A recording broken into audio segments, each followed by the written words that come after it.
This is why I don't trust digital stuff. It says 99% relative humidity here, which is ridiculous because I have an old-fashioned hydrometer and it's 30% relative humidity. What the hell? This is ridiculous. 30% relative humidity. 99% relative humidity. I mean, come on. Yeah, it's just ridiculous. Totally ridiculous. This thing's basically worthless. I mean, that's just junk. Literally just means nothing.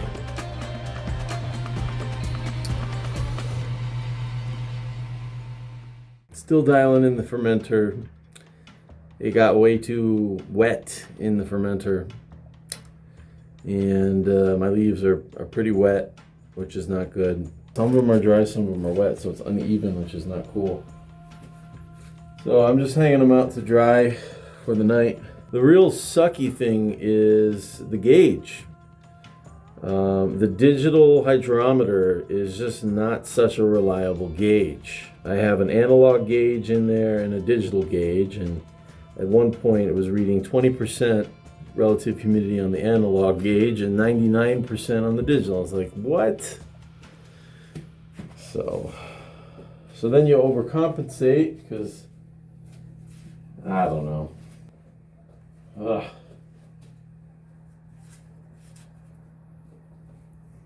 Frustrating.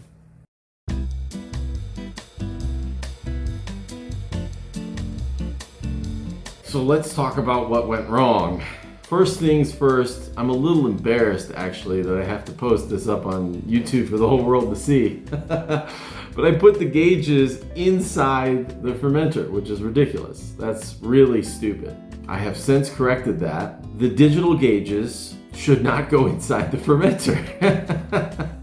They should go outside the fermenter, and only the probe should go into the fermenter. So it was really stupid of me, and I was sitting on my couch one night and it was just like ding. Oh, like why did I put that inside the fermenter? You can just put it on the outside and stick the probe in, which is what you're supposed to do. But I overlooked that step, and that was really stupid because inside the fermenter it gets very humid and hot, and those electrical components should not be subjected to such high levels of humidity or heat.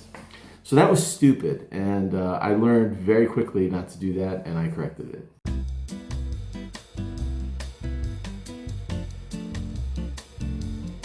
But that wasn't the only problem. That was an easy fix. I ended up breaking the digital hydrometer, which I wasn't confident with its readings from the get-go. It was consistently measuring very high relative humidities compared to the analog hydrometer. And I know that the analog hydrometer is correct because I've used it for multiple years, and the digital hydrometer, maybe it was a low quality one, too low of a quality, it was not giving accurate readings. And as it was giving faulty readings, it didn't turn off the humidifier inside the fermenter. Just kept going, and then it saturated my leaves with a ton of water. I reached the condensation point, 100% humidity. Summarizing, I don't think that digital meter, the digital hydrometer, was good quality, and I don't recommend it. And it broke, partially because I was an idiot, and also partially I don't think out of the box it was calibrated correctly, and that particular model does not allow for manual calibration. So that thing's gone.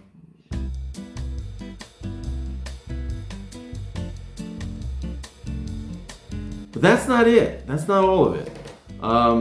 The setup, which I will show right now, was, I guess, erroneous from the get-go in its logic. Yeah, look at that. Fan, heat, humidity, pile, gauges, isolation, and bye-bye for a month. For two reasons. One, I'll explain in part 2 of this video.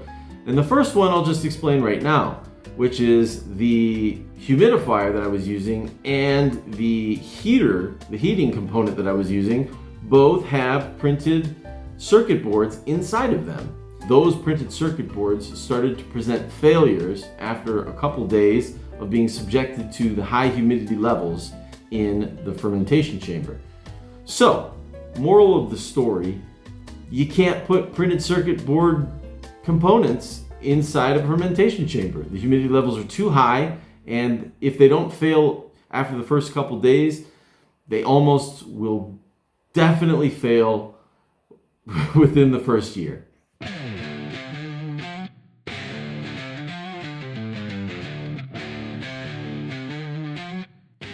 All right, it's another day.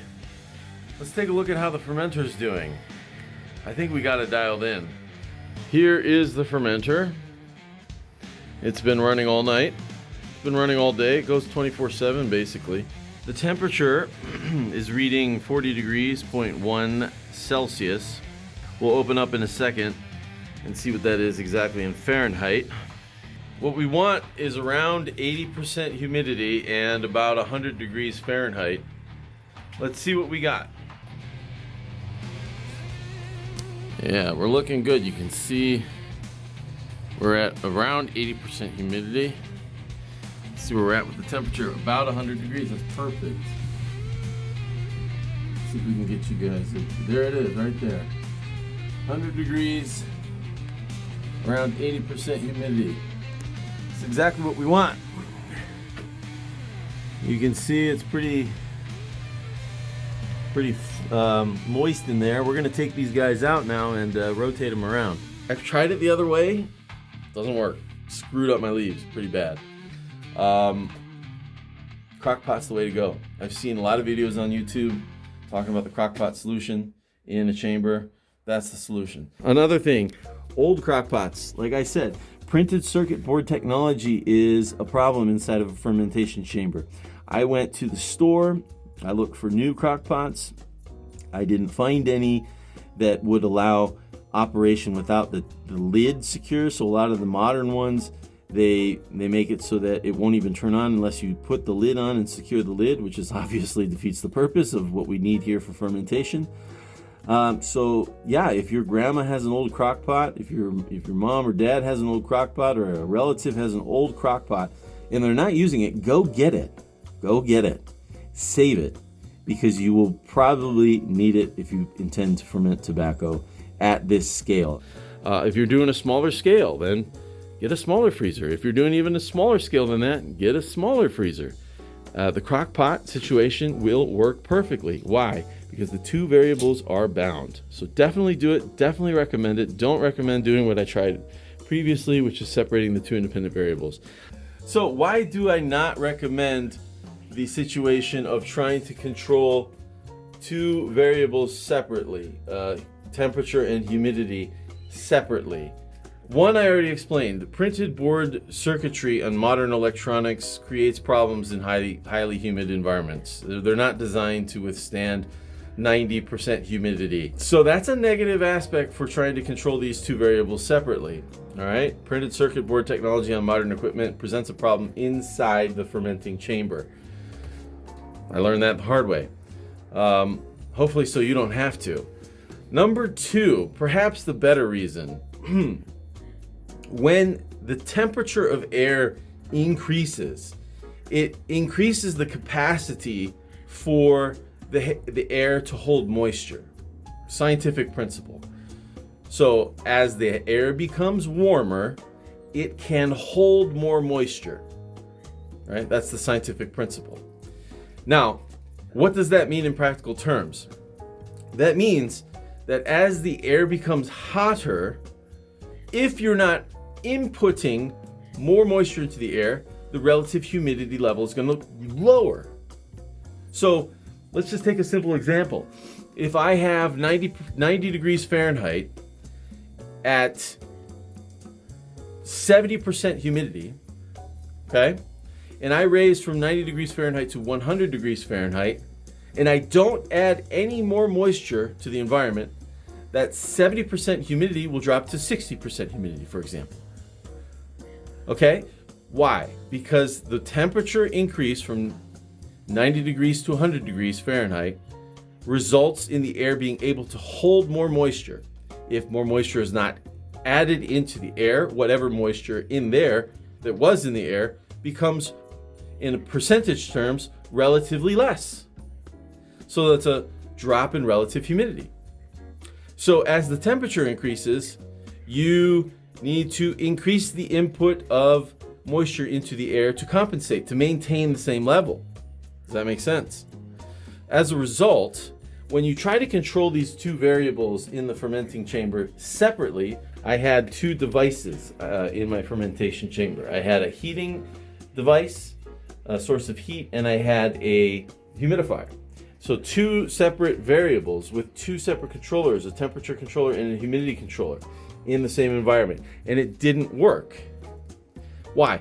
Because it's extremely hard to get those two things to work together. I mean, the logic would be two independent variables controlled in independent terms would be theoretically more precise to control, but it's actually harder compared to a crockpot, for example, right? Why does a crockpot work well? Because the two variables are combined, as they should be actually in this case, because an increase in temperature on the crockpot means that there will consequently be more water evaporation. So it perfectly matches. When the temperature goes up, the relative humidity is going to go up with it because you are going to steam off more water. So it's actually, in my opinion, this is my personal opinion, it's not correct to separate these two variables out in fermentation. They should be set together, meaning the device that's controlling humidity and temperature should be bound. It should be one device that the two variables are bound together so that when the device that's releasing the heat should also increase the humidity when the heat increases. And that wasn't the case with two separate devices. One would increase, this one would have a lag, right? The humidity would lag behind it, or vice versa, because they were separated out. So it wasn't the correct approach.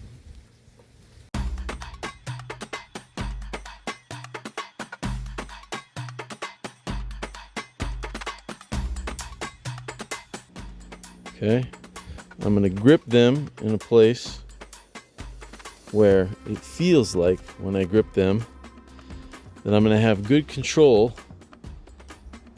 See, they're peeking out right there. Index finger right there. So that when I shake them out, I don't feel like this movement is damaging the leaves. This shaking out motion is not putting stress on the leaves because I've grabbed them in a point where the stem is strongest enough to support that, which is right about there. Now, let's put the rubber band on. Right there, where I was holding, very gently. 1, 2, 3. That's it. 1, 2, 3. 3 loops on a rubber band. That's it. 1, 2, 3. And a hand about 25 to 30. Okay? That's the right size. That's the right position. And that's the right number of times wrapping a hand. Okay? 25 to 30 leaves. We wrap right at the point where our thumb and index finger seem to join in a good firm place that doesn't feel like it's going to damage the leaves. Probably just a little peakage of the stem out of the top. That's the right position down. We put a rubber band there and we only wrap it 3 times. 1, 2, 3. All right, let's get flipping here. So supple, really quite supple. Here to these leaves, they look beautiful. I'm very happy. They smell great. They look great. Let's move this to the edge. Oh yeah, that's not a problem. Right at the edge.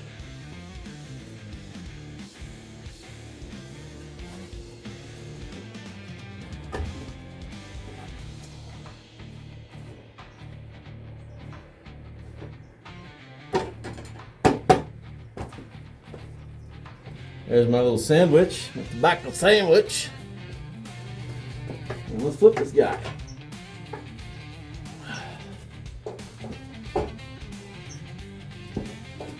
Well, that was easy enough, huh?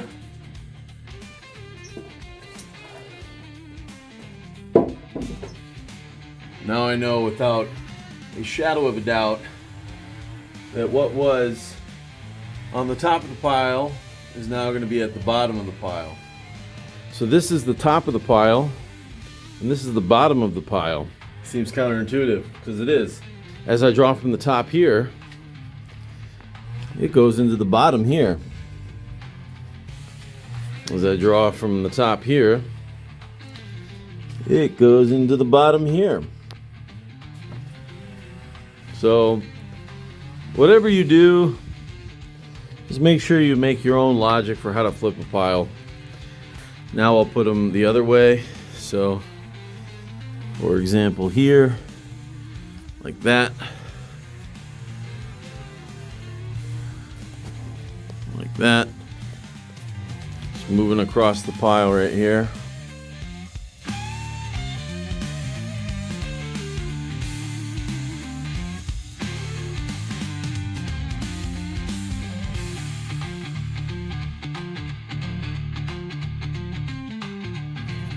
Alright, the pile has been inverted.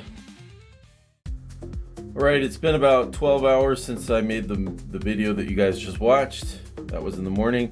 It's now the evening, and I'm going to top up the pot, the crock pot, and just take a quick look in and sign off with this video. The next video I do will be about how to prepare the leaves after fermentation. These will go for about 5 weeks, okay?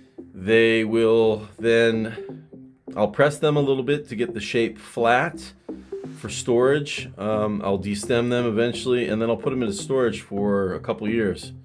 So it's a long process before you get some smokable stuff, at least some good smokable stuff, right? Minimum of like 3-4 year investment just to get your first smoke. So anyway, if you want it to taste good. Let's take a look. This controller is an on-off controller, right? P0 is 35. So that's the lower threshold temperature, okay? And P1 is the upper threshold, 48. So if the light out is not on, that means that there's no power being supplied. And so what had probably happened is it hit the 45 high mark, the upper threshold, turned off the thing, and now it's falling back down to the lower threshold, which is P0 at 35. So we may as well just wait at this point for this to go down to 35. Oh, they're 34. Getting close. I'll speed up this process. It's nice because it lets the cycle of heat kind of breathe. You don't need a humidity controller. There it goes. It hit 35. The light just went on. So it's now supplying power to... It went below the lower threshold and is now supplying power. You can see the light is now on. So that's really all you need is a temperature controller, because the temperature and humidity are now coupled through one machine. You really just need the temperature gauge. That's it. All right. I'm signing off for this video. I hope it was informative. It was informative for me. I learned something, and I learned what not to do, and I learned what to do. And I'll show you the result in 4 weeks, and then we'll do another video on how to prepare the leaves for storage. For the long storage, 2 years minimum in storage before we take them out, and then we can start to make product with them. Okay? Take care.